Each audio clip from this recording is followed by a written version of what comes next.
Unauthorized plane in Jamaica Friday. The details from Dwayne Anderson. Scores of Indian visitors enjoying the sights and sounds of downtown Kingston on a Sunday afternoon. The issue is they should not be here. To my channel once more, Jamaica Sun Jam Rock. Let's get into it. It's not even a laughing matter. I have seen this video. Like many of you would have seen it circulating on social media. And we got an unauthorized aeroplane that landed in Jamaica with over 218 men. Bell, correct me if I'm wrong, because the videos with them walking around in Kingston, unauthorized and supervised without documentation. So it's like they come in without announcing that they were coming in. They charter the flight, and no one can tell who, what they're about, what the motive, and our national security has been compromised. Look at this, guys. Just watch the video with me and let's discuss as we can. Nor should they be moving around this freely unsupervised. We understand the Indian nationals were among 218 individuals who arrived in Jamaica via a chartered flight. The flight. So, guys, who chartered that flight?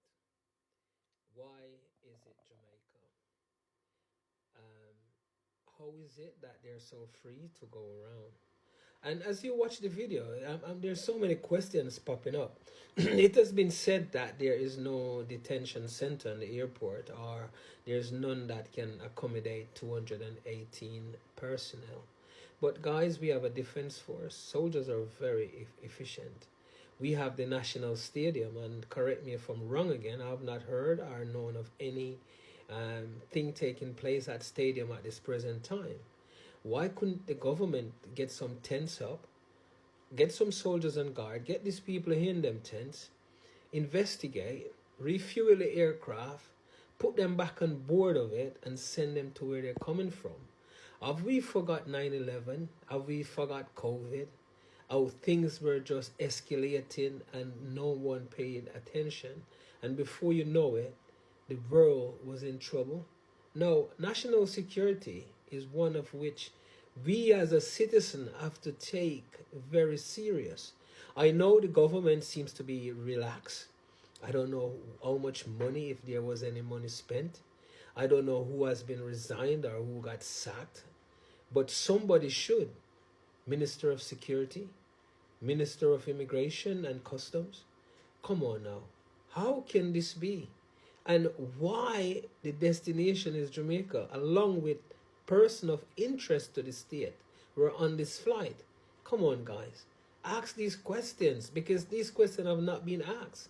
Let's talk about this a little bit. Come, watch the video some more, and let's get into it. A white and blue Airbus A340 is registered in Germany. It has also since been impounded and remains on the tarmac at the Norman Manley International Airport. We see our reactive and not proactive government in action. So the plane has been impounded, but the people have landed. So when I said landed, they came off. They were allowed to come off, and they were allowed to stay in a 4-star hotel, which was booked. Therefore, listen carefully. He said it was booked, so therefore they decided to send them to this hotel because it was already booked. So if they weren't allowed to come to Jamaica and this plane wasn't destined for Jamaica, how and why a hotel was booked? And the government is going to go on and take people for fool. No government money had paid for them to stay there. We don't care. They shouldn't come off the flight. We as Jamaicans coming back to Jamaica from abroad get the most harassment going. Yeah, mark my face, I can tell you this. Get the most harassment going in the airport.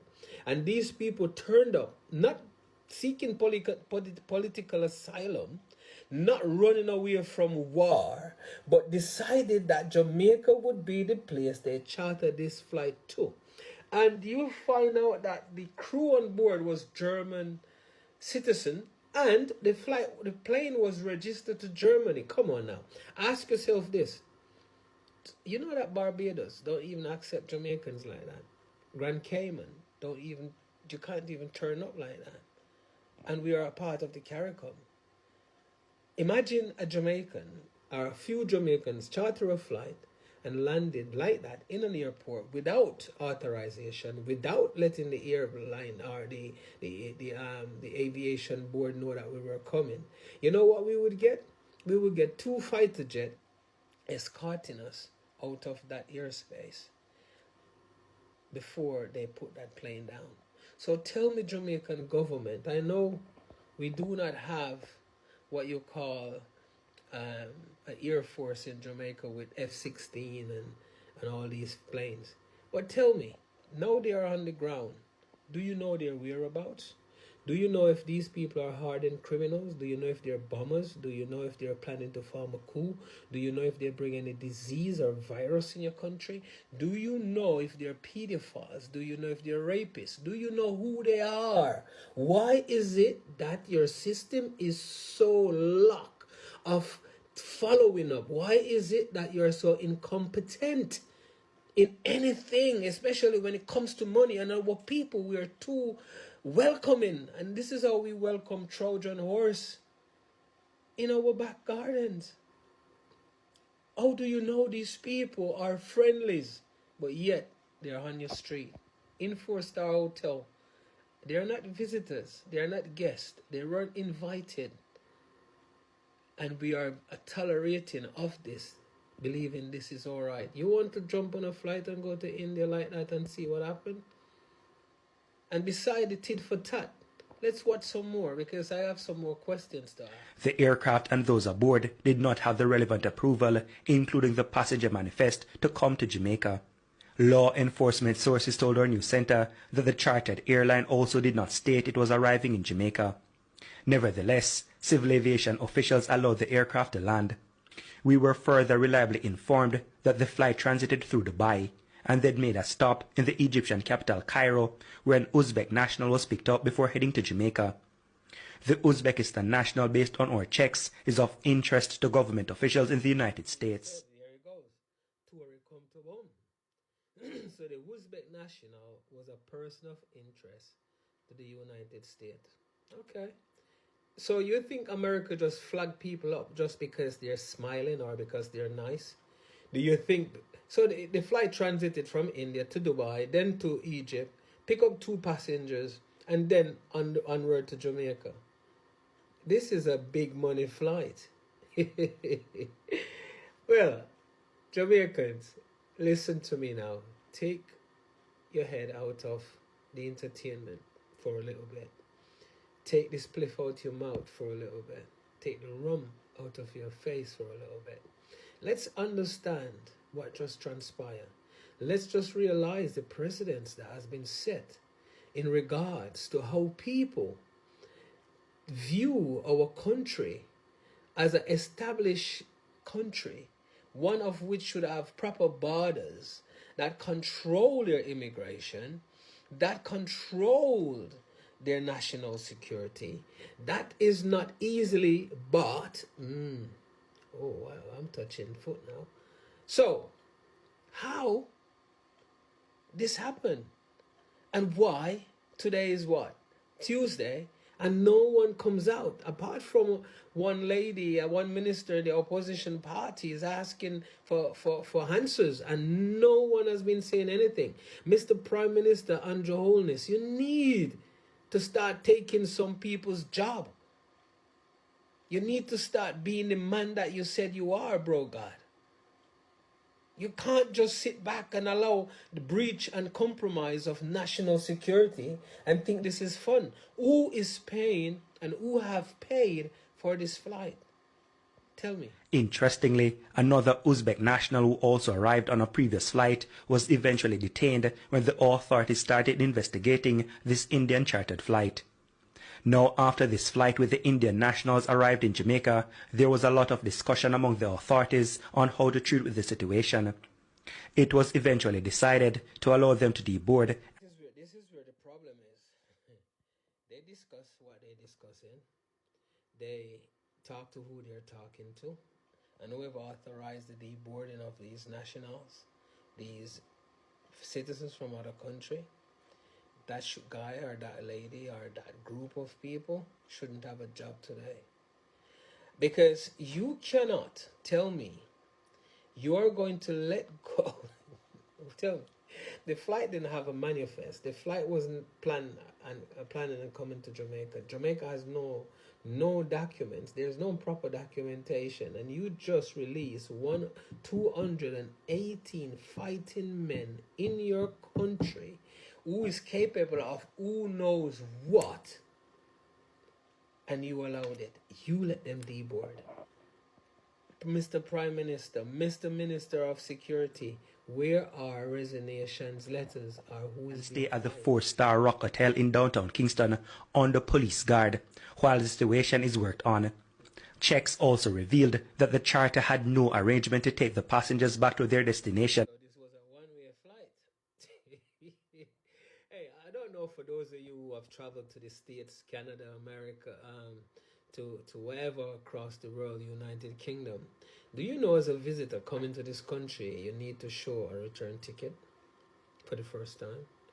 Do you know you need to buy a return ticket, or else you might not be landed, meaning you won't be let through? Do you know that if they check and see that you don't have a plan as to when you're going back, you will be going back by force and the next available flight going out? So Jamaica, again, for most of you, Mr. Ministers in office, most of you have diplomatic passports, so maybe, you're not governed under immigration rules. But for the locals that are, do you think it is all right for you to take in these people? And again, I don't listen. If a person have genuine needs to be running away from their country for life, I agree. Help them out. Like people mentioned, the Asians, our fellow neighbors who are going through it and who really want help, and they get sent back to Haiti. And these people just have the money to charter a flight one way to come here to Jamaica. And not only that, the crew who took them, they all should be arrested. I don't care. You can't just fly up in somebody's yard like that and think all is well, because is it that we see these people as superior? Am I asking the right question? Are you asking yourself the implementation or execution of what can happen if everything goes south? Have you ever heard about the Trojan horse? I'll leave you to look that one up. So they came in with no plan of leaving, and you let them free on the streets, which aroused the suspicion of authorities. Which brings us back to these initial images in downtown Kingston on Sunday afternoon, where many of the passengers were seen freely going about their business. Some appeared to be shopping for snacks and treats. We also understand some of them may have also left the hotel entirely. So that the reporter said intelligence have been made and investigation has shown that some may have left the hotel entirely. So man run off of Jamaica. So Jamaica is not that bad then, my Jamaicans people. We need to not run off. We need to just think about, no, it's not even laughing matter. It's not funny. It's like, something not right. It's not right. Because and I have to take this up with the Minister of Security. I have to take this up with the aviation, with customs and immigration. I have to take this up with whoever is responsible for making that decision for landing these people, under the excuse that we don't have facilities to host or detain 218 men. I go back to my previous point. We have a defense force. We've got a stadium. You keep them in a couple of coaches, just like when a deportee comes back to Jamaica, and you corral them and you drive them to a station, or you have police out there dealing with them before you release them to their family.